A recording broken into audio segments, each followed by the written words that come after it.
Merci Monsieur le Président. Mes chers collègues, merci pour ce rapport extrêmement bien mené. Moi, j'aimerais revenir, comme mon collègue Joachim Pueyo, sur la dimension européenne. Vous l'avez dit, le cyberespace ne connaît pas de frontières politiques et juridiques. Il s'agit d'un espace mouvant et sans limite. Il est donc effectivement difficilement palpable et peu concret. Par contre, ce qui est certain, c'est que derrière les cyberattaques, il y a parfois de véritables stratégies politiques financées par des États tiers visant à déstabiliser nos États et nos entreprises. Et dans ce contexte-là, l'Europe est évidemment en première ligne. Et donc, face à ces menaces hybrides qui exposent tous les Européens, il y a évidemment une réponse nationale que nous devons construire, mais il y a aussi et surtout une réponse européenne qui me semble être la plus pertinente.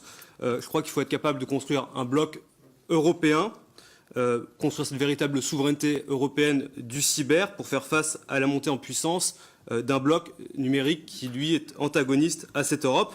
Alors, dans ce contexte global, moi, j'aurais aimé savoir si la France, et si dans les auditions qui ont été les vôtres, vous avez retrouvé une ambition moteur de la France dans ce sujet, et plus globalement, dans les auditions que vous avez menées, si vous avez senti que nous étions en train de vivre une sorte de momentum européen, s'il y avait une prise de conscience collective de nos alliés en Europe pour avancer vers cette souveraineté européenne dans le monde cyber. Merci beaucoup.